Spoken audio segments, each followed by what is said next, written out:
Hi friends, welcome to Paras kitchen. இன்றைக்கி இந்த வீடியோவில் நம்ம என்ன பார்க்க போகிறோன்னா, நம்ம வீட்டில் சும்மா இருக்கிற நேரத்தில் சின்ன சின்ன விஷயங்கள் நம்ம செஞ்சு வச்சுட்டோம்னா காலை நேரம் டென்ஷன் இல்லாமல் சமைக்கலாம். மணி சேவிங்ஸ் ஐடியாவும் கூட. நம்ம அதுக்காக வெளியே காசு போட்டு வாங்கணும்னு அவசியம் இல்லை. இந்த ஐடியாலாம் நீங்கள் கற்று வச்சுக்கிட்டிங்கன்னா ரொம்ப யூஸ்ஃபுல்லாக இருக்கும். வாங்க வீடியோக்கு போகலாம். என்னோடய சேனலை முறையாக பார்த்தா சப்ஸ்கிரைப் பண்ணிட்டு பாருங்கள். இதுக்கு வந்து நான் நெல்லிக்காய் நம்ம ஜூஸ் போடலாங்க. ஜூஸ் போடுறதுக்கு நம்ம டெய்லி போடுறதுக்கு எடுக்கிற மாதிரி இருக்கும். நான் இந்த மாதிரி நீங்கள் ட்ரை பண்ணி பாருங்கள், ஈஸியாக இருக்கும். நான் 4 நெல்லிக்காய் எடுத்திருக்கேன். அதை நல்லா வாஷ் பண்ணியாச்சு. கொஞ்சமாக இஞ்சி எடுத்திருக்கேன், அதையும் நல்லா கழுவி எடுத்து வச்சிடுறேன். கொஞ்சம் கருவேப்பிலை எடுத்திருக்கேன், அதையும் நல்லா எடுத்து கழுவி வச்சிடுறேன். இந்த மாதிரி நீங்கள் நான் சொன்ன மாதிரி நீங்கள் ரெடி பண்ணி வச்சிட்டிங்கன்னா ஈஸியாக இருக்குங்க. டெய்லியும் நீங்கள் நெல்லிக்காவை கட் பண்ணி மிக்சியில் போட்டு அரைச்சி எடுக்கணும்னு அவசியம் இல்லை.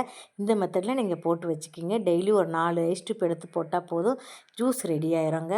அவ்வளோதாங்க. இந்த இஞ்சி நல்லா தோல் சீவிட்டு நம்ம மிக்சி ஜாரில் போட்டு அரைச்சிடலாம். நெல்லிக்காவையும் குட்டி குட்டியாக கட் பண்ணி போட்டுக்கலாம். கருவேப்பிலை அப்படியே போட்டுக்கலாம். போட்டு நல்லா மிக்சியில் போட்டு நைஸாக அரைச்சிருவோம். முதல்ல எல்லாத்தையும் நல்லா கட் பண்ணி எடுத்துக்குவோம்.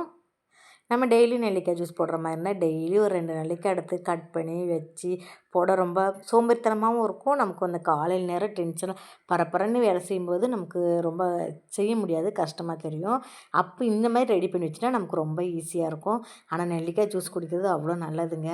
ரொம்ப நல்லது நெல்லிக்காய் ஜூஸ் குடிக்கிறது. அதனால் டெய்லியுமே இல்லாட்டி வாரத்துக்கு 3 நாளாச்சு கண்டிப்பாக நெல்லிக்காய் ஜூஸ் எடுத்துக்கோங்க. எல்லாருக்குமே ரொம்ப நல்லது. போட்டுட்டேங்க. மிக்சியில் அரைச்சிட்டு வந்ததுக்கப்புறம் ரொம்ப தண்ணி ஊற்றி அரைச்சிடாதீங்க, கொஞ்சமாக தண்ணி ஊற்றி அரைங்க.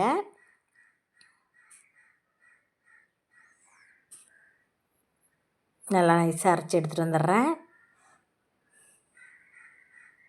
அரைச்சி இதை நல்லா ஃபில்ட்ரு பண்ணி எடுத்துருவோம்.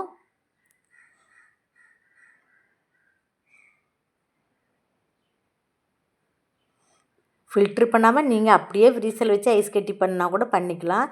ஃபில்ட்ரு பண்ணால் குடிக்கிறதுக்கு நல்லாயிருக்கும். அதுக்காக நான் ஃபில்ட்ரு பண்ணி எடுத்துகிட்டேன். அவ்வளோதான். என்ன ஐஸ் ட்ரேயில் போட்டுருவோம்.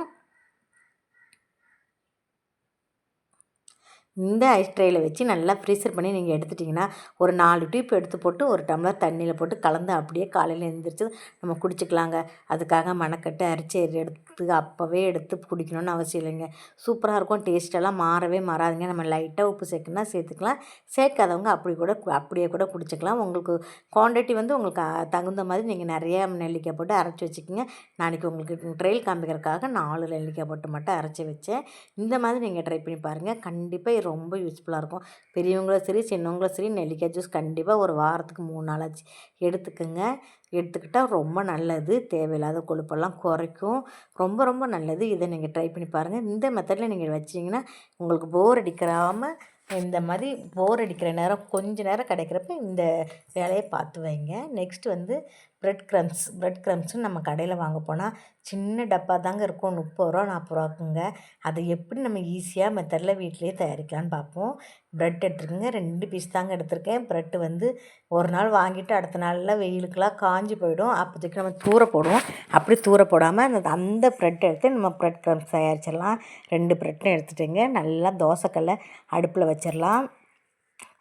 தோசை டவா பற்றி நல்லா ட்ரை ரோஸ்ட் பண்ணுங்க.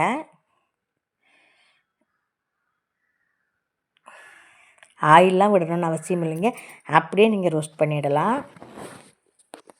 சூப்பராக ரோஸ்ட் ஆகிடும். கொஞ்ச நேரத்துலேயே உங்களுக்கு நல்லா கருத்து போன மாதிரி வந்துடும். அவ்வளோதான், ரெடி ஆயிடுச்சு. இதை நல்லா ஆறுனதுக்கப்புறம் மிக்சி ஜாரில் போட்டு உடச்சி போட்டுடலாம். பிச்சு போட்டுட்டு நல்லா மிக்சியில் போட்டு நைஸாக எடுத்துடலாங்க. இது தாங்க ப்ரெட் க்ரம்ஸ். இது நம்ம கடையில் வாங்க போனாலே கொஞ்சம் தான் வச்சுருப்பாங்க. அதே 30 ரூபா 40 ரூபா சொல்லுவாங்க. இது ரொம்ப ஈஸி. 2 ஸ்லைஸ் தாங்க எடுத்தேன். அது பாட்டுக்கு காய வச்சு அரைச்சி எடுத்துட்டேன் பாருங்கள். சூப்பராக இருக்கும் பாருங்கள். இந்த மாதிரி நம்ம அப்பப்போ தேவைக்கு கூட நம்ம ரெடி பண்ணி வச்சுக்கலாம். அவ்வளோதான். இதை ஒரு டப்பாவில் போட்டு ஸ்டோர் பண்ணி வச்சுருவோம். சூப்பரான ப்ரெட் க்ரம்ஸ் ரெடி ஆயிடுச்சு. இது நமக்கு காசும் மிச்சம். சும்மா இருக்கிற நேரத்தில் இந்த மாதிரி நம்ம வேலையை பார்த்தோம்னா நமக்கு தேவையில்லாத டென்ஷன், தேவையில்லாத ரொம்ப நேரம் செல்லு பார்ப்போம், அது கம்மியாயிரும். டிவி பார்க்குறது கம்மியாயிரும். நம்ம பார்க்குறக்கு ரொம்ப ஐயோ இதை செய்யவான்னு மலப்பா தெரியுங்க.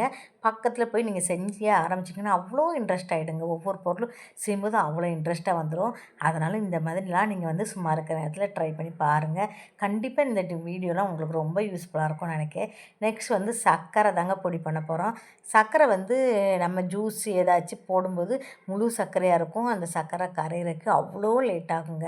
நம்ம வந்து கரையிறதுக்கு ஆற்றுனா கூட லெமன் ஜூஸு, சாத்துக்குடி ஜூஸுக்கெலாம் அவ்வளோ சீக்கிரத்தில் கரையாது. நம்ம மிக்ஸியில் போட்டு அரைக்க மாட்டோம். அதனால் இதை வந்து நீங்கள் மிக்ஸியில் போட்டு நல்லா பொடி பண்ணி வச்சிட்டிங்கன்னா குழந்தைக்கு உப்புமா சாப்பிடும்போது கூட பெரிய பெரிய சர்க்கரையாக இருக்கும், தொட்டு சாப்பிட முடியாது. இட்லி சாப்பிடும்போது சின்ன பிள்ளைங்களுக்கும் தேவைப்படும்.